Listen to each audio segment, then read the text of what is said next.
Will they come to their senses and realize that they lost the best thing that they ever had with you after they broke your heart, maybe replaced you with someone else, breadcrumbed you all the way till that point, and then you're left feeling all the hurt and the anger and the sorrow and the pain of being left and replaced, and all that you put into the relationship trying to get them to love you, to communicate with you, to be emotionally committed, and they just leave. Will they really come to their senses and apologize and realize what they lost? I get this question asked all the time. In case you don't know me, my name's Deborah. I'm a transformational healer and intuitive coach. And when I'm working one on one with clients or in groups, and they start to do the release, rewrite, receive, is what I teach, they will always ask me that if they're doing it for healing from a relationship. Well, I'm doing all this work, but what about them? Will they ever have their karma handed to them on a platter? Will they realize what they did? And will they see my worth? Will they apologize? Or they should, they really should, because I don't want to be the only one doing the work. Well, guess what? Number one, I highly encourage you to really work on releasing, waiting for that, finding the closure within yourself, but also, when you start to release, rewrite, and receive, you'll start to see that some of the things that you didn't like in them and maybe the mask that they had on was also you were looking in the mirror because you had a mask on too. Now, a lot of people probably raise their eyebrows when I say that because they say, well, I'm an empath and they had avoidant and narcissistic tendencies, or they're a narcissist, they're an avoidant. Well, we like to label them and we like to label ourselves. But when you do this type of releasing, you really take a deep dive and start to look at yourself. Let me give you an example. When I was in a relationship like that, where I realized, oh my God, I'm not the only one here, I'm actually one of supply. And I bent over backwards way too long. It was an on again, off again relationship. And I was really very attached to trying to make this work.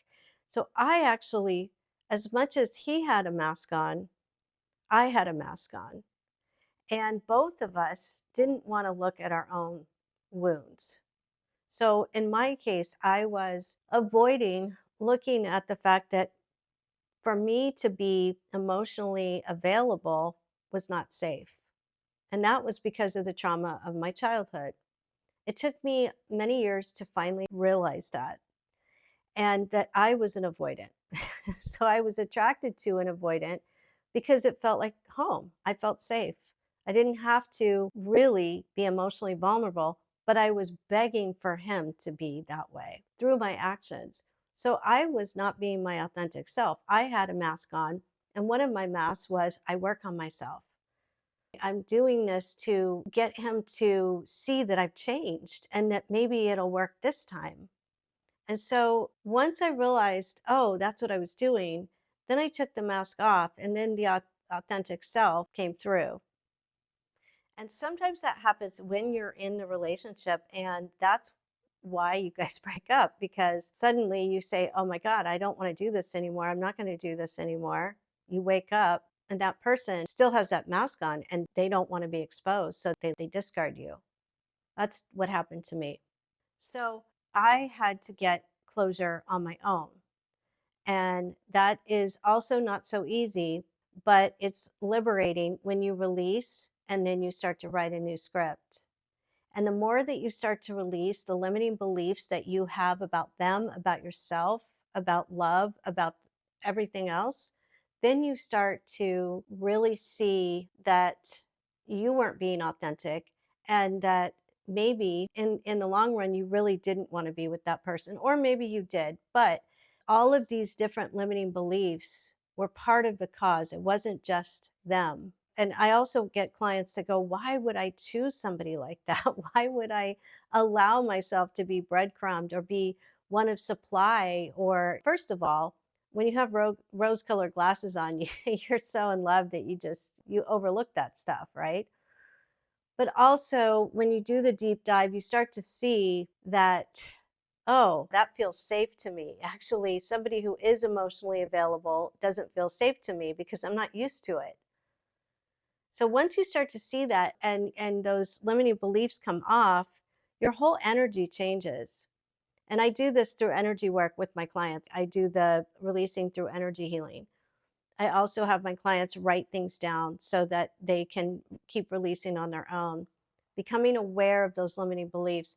So when you start to see these things, you go, wow, I never saw it like that. And I have to say that your whole energy body changes, your frequency changes, and what you have put up with before, you won't put up with anymore. And even another side benefit to this is that maybe you were always available to this person.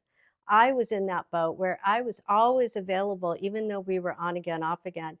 And in the back of his mind, he knew that. But finally, I was able to really disconnect and to take my power back. And once you are able to do that, you no longer are accessible to that person. And actually, not only are you helping yourself, but you're helping them too, to start to take a look at themselves. But usually they're distracted with the next supply or the next person. And so when I coach clients that are devastated because, wow, they put all this time and energy into a relationship with someone who just went out, cheated on them or breadcrumbed them and then replaced them. And then it looks like on social media that they're so happy and their life is so great, everything. I go, no, it's not. I can almost guarantee it's not. It's another distraction. They're just being replaced. And so many people in the world don't want to look at themselves. And how do they distract themselves? Alcohol, drugs, sex, Netflix, anything to not really go inside. And something that I have also shared with my clients, and this is a very deep subject, but releasing is about freedom from your mind harassing you, freedom from limiting beliefs and stories, and really turning your attention to the divine. Because in my books, that's the happiest path. And it doesn't matter if you're religious or spiritual or not at all. But my understanding and my experience is that we are consciousness, we're beingness, and that energy that's running our life is self love, self worth. You're turning your attention to that, and you stop focusing all of your attention on your thoughts. You definitely need your mind, but you really turn to the divine, and that's true self love and true self worth. And the more you do that, the more you will heal and the more you will not need that person to validate your worth and your value by getting their karma served on a platter. Because you know what? It will get served on a platter. You may or may not have front row seats with a bag of popcorn, but it will happen. And it will happen in the best way for them.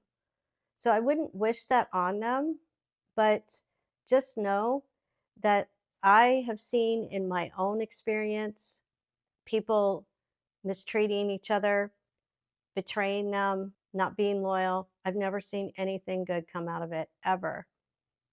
So, if this has been your experience, I hope this gives you some relief and gives you hope. And if you would like to try to do the rewrite and receive, you're welcome to join my community. Everything is in the description in the video, and you can also book a private session. And I look forward to meeting you. And if you have any comments or questions, please leave them in the comments, and I'd be happy to answer them. Have a great day.